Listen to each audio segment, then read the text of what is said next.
KFBK, Sacramento. KFBK News Time 5:23. First of all, we had more than 3 inches of rain yesterday. The forecast calls for rain and heavy at times to continue, probably into Friday now. We've been covering the potential flood for a number of days. I think the question of most concern to people right here in our area, and that is there any danger for people living along the river now?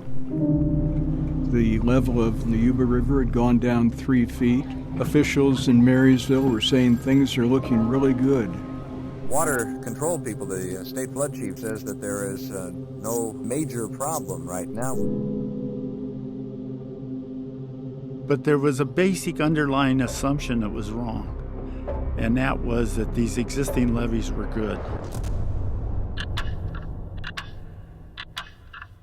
At 6:06, we got a call.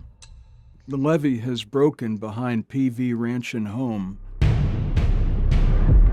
And I saw this wall of water coming towards us. That was the scariest thing I've ever been through. No one really knew exactly how high the floodwater would reach. Seeing the damage from the air, that's an experience that you just never forget. This levee failure changed everything.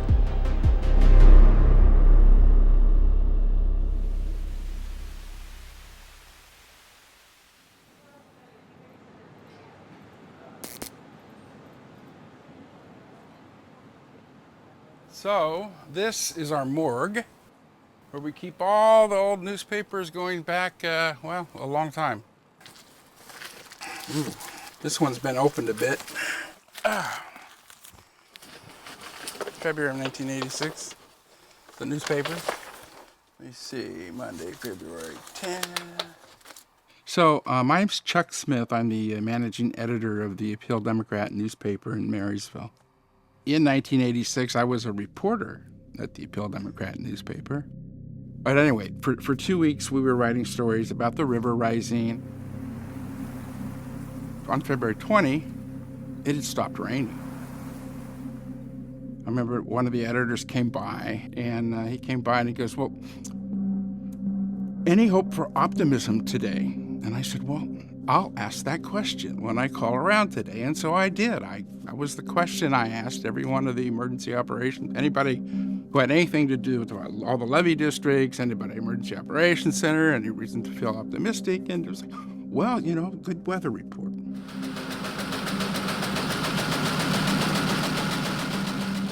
I don't recall the headline exactly, but it was pretty much, officials optimistic.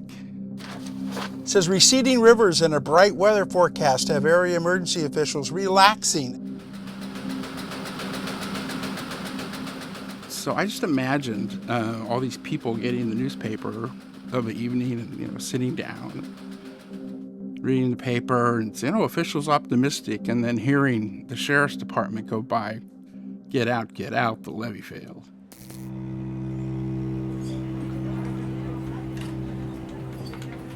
Now, at the mall, it was a relatively slow day, and so it was later in the afternoon. It was eerily quiet, actually. All of a sudden, an alarm went off that I had never heard before. It was really frightening. I was working at the Payless Shoe Source in the Peachtree Mall, and a guy was running down the hallway in the mall shouting that the levee had just broke. It was a mad dash to the parking lot. Everybody was frantically running, and all I could think about was, is my car gonna start? As I drove around the back of the mall and out North Beale Road, what I didn't know at the time is that water was rushing in from the other side. Once I got home, I turned on the TV, and you could see the pictures of that whole area, including the mall, all underwater. And you could see rooftops, and it was just unbelievable. Only then did I start shaking uncontrollably, realizing what a disaster this was and how devastating it was. Evacuate the Aldrich area. I was at the stoplight on North Beale Road when a deputy came skidding across the intersection. And I was like, what's going on? And he said, lady, the levee's broke and here comes the water. And I went to the payphone because we didn't have cell phones back then and called the diner, the restaurant on North Beale Road. And I said, Dad, the levee's broke. The water's coming your way. You got to get out of there now. People scrambled to leave with whatever they could carry. Well, I heard the water's coming up pretty fast, so we're supposed to leave, so... Police and fire departments swept through the towns, rounding up everyone they could find. In areas nearest the river, people were reportedly rescued from rooftops. That night, they were trying to get a grip on the extent of the flooding. They were pulling people off, a lot of people off of roofs. There were people spent the night on roofs.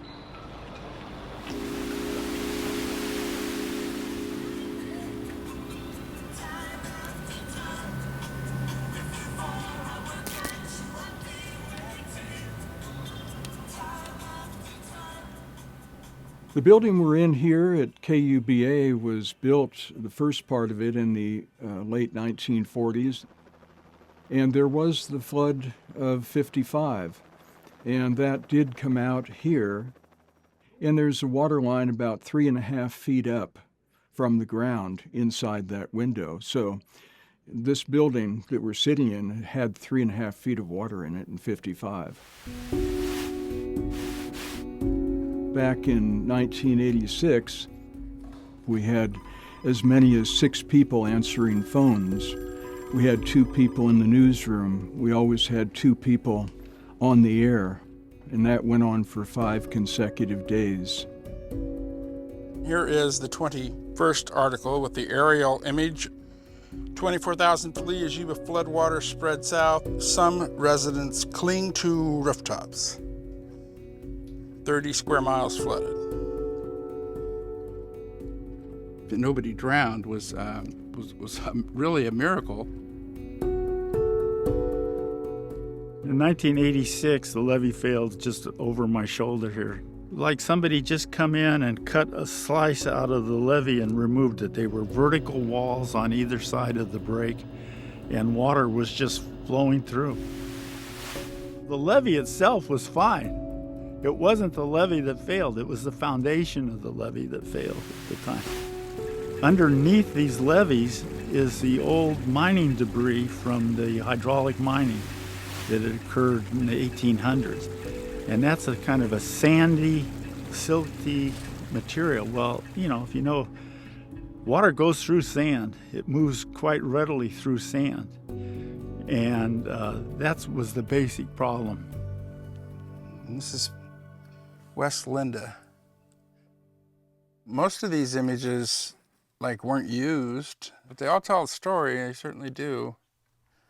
So this would be some extensive damage. Yeah, these are people wading through water, trying to get home and see what's salvageable. That was the story after the flood, was all the cleanup. This is the house that my family lived in. We were under 10 feet of water for 14 days. From the outside of the house, the water came all the way up to the tops of the windows. Everything was saturated, so the house had to be gutted out. Every street you'd go down, you couldn't even drive down some streets because the piles of debris. I mean, all we had were the clothes we had on. And I had a baby. Driving through and just seeing all those piles and piles and piles and piles of belongings. Earl and Helen Miller moved to Linda because Earl worked on New Bullard's Bar. So I had a bunch of girls that used to sing as the Millerines. And music was huge in that family. They were on, local TV or TV up at Chico. And so I went out to their house. I'd known them for years. And they had gotten 14 feet of water to the eaves. Talking to Helen, and she's pointing out to me at the big debris pile out in front of her house, and she's going, "That's my grand piano." So that, I think, is what I remember most, that kind of pain, It really was devastating, and especially if you were a senior, and we had a lot of seniors in that community, that, their groups, their friends, everybody disappeared, and they gave up.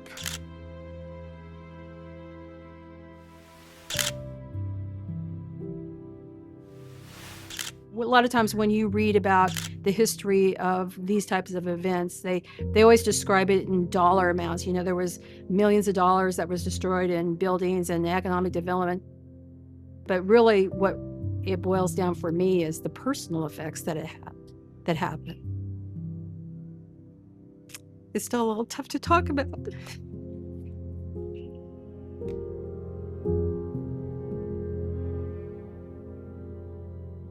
It's the divorces, it's the bankruptcies, the suicides, it's the depression, it's all the things that happen when something like this happens.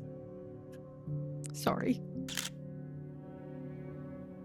The '86 flood was an absolute, impact to the people of Yuba County. I mean, no question. And then 11 years later, we have the '97 flood.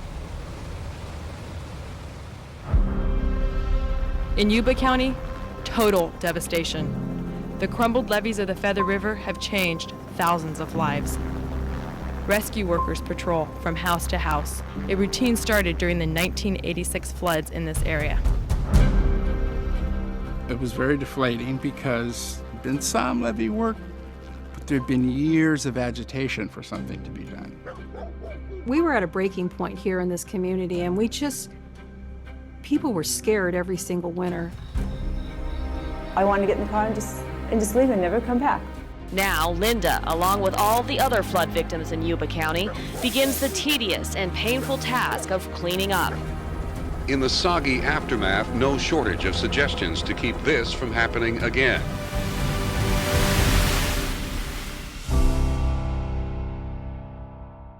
My dad suffered a heart attack after that. 2 floods in 11 years, one that took out his restaurant, and the other one, my parents lived a half a mile from the Feather River, flood in '97. That shortened his lifetime. The other diner, we sold it. To this day, it is still not open. How could you justify building a building in Yuba County or building a business if you thought, oh, they're going to get flooded again? So I think that made it really difficult to do a lot of development that we had hoped to do.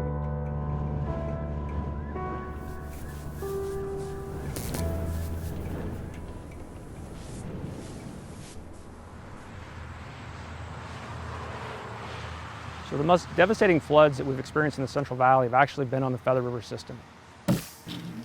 This valley has dealt with flooding forever.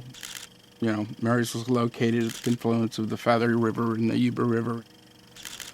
We could probably start all the way back in the beginning during the gold rush era. You have the city of Marysville, the hub of Yuba County. After the mining debris filled in the rivers, it was a constant fight to be able to keep the water out of Marysville, and hence our levees went taller, taller, and taller. The levees were largely mined out of the channel itself or from whatever was available at the time. In this region, there are silts and sands that are very permeable, and so what happens when we have water against them for an extended period of time, they become saturated and they start to melt away, just like if you're heating up a cube of butter. Certainly a Christmas that will never be forgotten by the unfortunate residents of Yuba City and Lower Sutter County. It was one of the worst flood disasters in the history of the United States. The creation of the Yuba Water Agency was actually founded in flood risk reduction, right? They suffered catastrophic losses. So that was the catalyst that created the Yuba Water Agency. So flood risk reduction, it's our core mission area. The 1955 flood was the catalyst for New Bullard's Bar being built. It started in my life, it started with the '86 flood and seeing those impacts, and then seeing the '97 flood. Supervisors were told Feather River levees would hold 4 hours and 10 minutes before they failed. They caused us to identify the true risks of flooding, and they caused us to engineer the levees for a long-term sustainable investment. I was 5 years old when the levee broke in 1986. seeing like the Peachtree Mall underwater. The J.C. Penney sign was just above the water, and that was where Chuck E. Cheese was. And as a kid, that's where we went for birthday parties. And to know that even at that young age, that was never going to happen again. It was gone. Very formative. It kind of changed who I was. I was 3 years old when 1986 flood happened, and about 14 when the 1997 flood happened. When I went into college, I realized I really wanted to focus on water, how I could make a difference for my hometown and prevent those issues from ever happening again.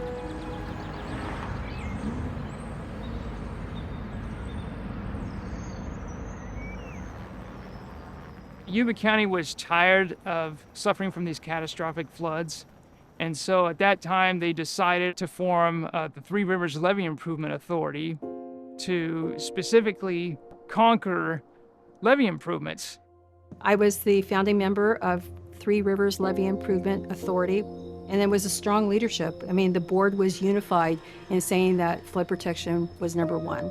The Yuba Water Agency was able to secure state and federal funds that were leveraged against local funds to generate upwards of $450 million worth of levee improvements to protect southern Yuba County. Without that, Yuba County would not be where we are at today. Big smiles, everybody.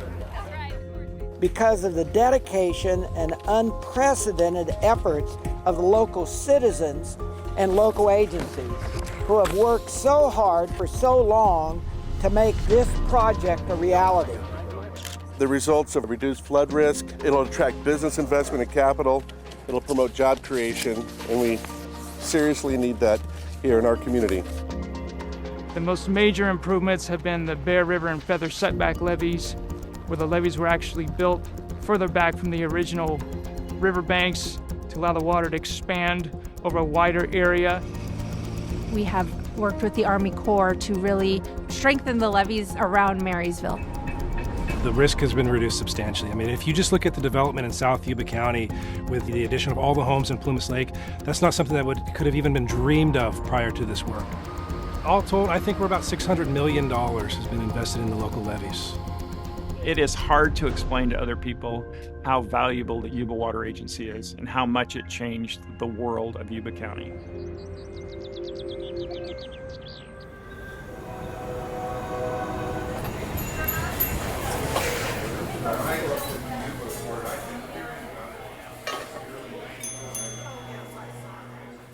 Most people that are new to our community have no idea what has happened in the past. They don't know that the large amount of dirt, engineered dirt, is what's between them and the river.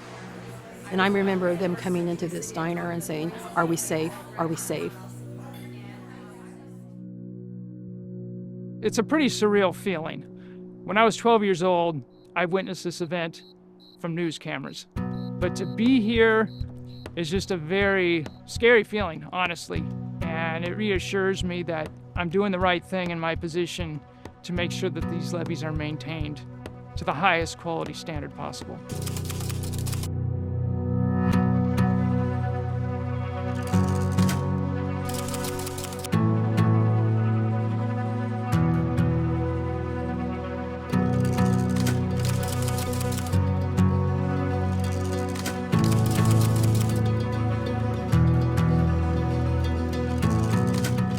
The Paterno suit changed everything from Marysville to Bakersfield. Up until that, the levees are there, we keep them up to date. Basically what the court said, hey, that's not good enough. If you have reason to be aware that the foundations are bad on these levees, you have a duty to repair them. So we've spent literally billions and billions of dollars bringing the levees up to meet current standards.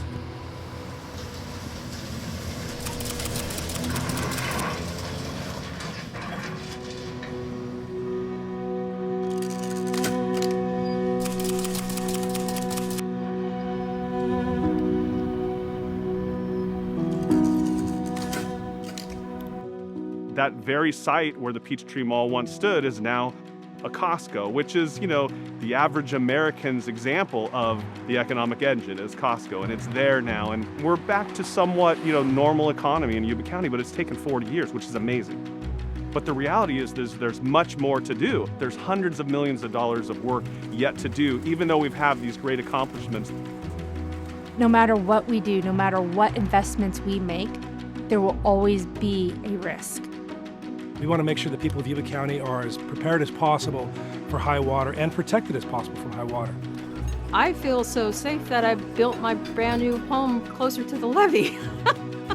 The community overall, it's growing, and a large part of that is the confidence in the levees. It changed the world of Yuba County. We've got the best levees in the state of California. The future for Yuba County really is bright. We have the right people, we have the infrastructure, we have incredible businesses moving in. Who would have thought a Costco would be here? Every year there's more people wanting to live in this incredible community. Catastrophic events that happen to us speaks to who we are as a community and really speaks to wanting to stay here and understand that this is our home and we are going to do the most we can to protect it.